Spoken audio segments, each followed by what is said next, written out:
Chicken മേടിച്ചിട്ടുണ്ട്, കറി വെക്കാനായിരുന്നേ. ഒന്ന് അരിഞ്ഞു തരാമോ? എനിക്ക് ചിക്കൻ കഴുകി ഒന്ന് അരി അടുപ്പത്തിടാനുണ്ട്, ഒന്ന് അരിഞ്ഞു തരാമോ ചേച്ചി? എന്റെ പൊന്ന് നവ്യ, എനിക്കൊന്നും ചെയ്യാൻ വയ്യ. അവിടെ ഇവിടെയൊക്കെ വേദനയാ. നടുവേ കുറച്ച് നേരം തൊട്ട് ഭയങ്കര വേദന. നീ നിന്നോണ്ട് ഇരുന്നോണ്ട് ഒന്നും അരിയാൻ പറ്റില്ല. നിനക്ക് ചെയ്യാവുന്നല്ലേ ഉള്ളൂ. ഒരു 4-5 സവോളയും 3 തക്കാളിയും ഒരു 10-12 പച്ചമുളകും ഒരു വടം അല്ല ഒരു വടം 2 വടം വെളുത്തുള്ളിയും ഒരു ഇച്ചിരി ഇത്രയും നീളമുള്ള ഇഞ്ചി. ഇത് അരിയാൻ ഇത് പാടാനുള്ളത്. നിനക്ക് വേറെ ആരെങ്കിലും വിളിക്കേണ്ട ആവശ്യമുണ്ടോ നവ്യേ? ചേച്ചിക്ക് വയ്യാത്തോണ്ടാ മോളെ, അതുകൊണ്ടാട്ടാ. നാട്ടു തീരെ വയ്യ, ഇരിക്കാൻ വയ്യാത്തോണ്ടാണ് കേട്ടാ. ആക്ച്വലി അതൊക്കെ കിടക്കട്ടെ. മോള് ചെയ്യേ, പെട്ടെന്ന് ചെയ്ത് കഴിയൂട്ടാ. ഭക്ഷണം ഉണ്ടായി കഴിയുമ്പോൾ വിളിക്കണേ.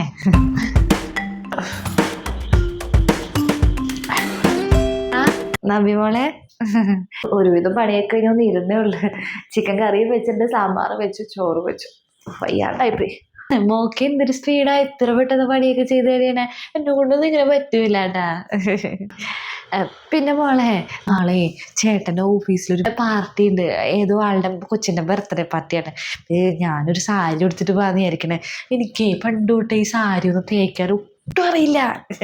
എല്ലാം എനിക്ക് ചേട്ടനാ ചെയ്തതന്നെ. ഇപ്പം ചേട്ടൻ വൈകുന്നേരം ഓഫീസിൽ നിന്ന് വന്നിട്ട് അങ്ങ് തിരക്കാവില്ല. മോളൊരു കാര്യം ചെയ്യും, ഇത് പ്ലീറ്റ് എടുത്തിട്ടില്ലേ, മോക്കാകുമ്പോൾ ഇതൊക്കെ അറിയാമല്ല, പ്ലീറ്റ് എടുത്ത് അങ്ങ് തേക്കി കേട്ടാ. അപ്പം അത് കൊടുത്തോണ്ട് പോകാൻ ഭയങ്കര എളുപ്പമായിരിക്കും. മോക്കിന് വേറെ പണിയൊന്നും ഇല്ലല്ലോ, പിന്നെ ഇതങ്ങൊന്ന് തേച്ച് വെച്ചേക്കണേ മോളെ. അത് കുഴപ്പമില്ല ചേച്ചി, ഞാൻ ചെയ്യാം, സാരമില്ല. മോക്ക് ബുദ്ധിമുട്ടാവില്ലല്ലോ. ചേച്ചിക്ക് പിന്നെ ഇതൊക്കെ ചെയ്തു തരാൻ മോളല്ലേ ഉള്ളു. അതിനിപ്പോ എന്താ ചേച്ചി, നമ്മള് കൂടപ്പുറപ്പോട് പോലെയല്ലേ.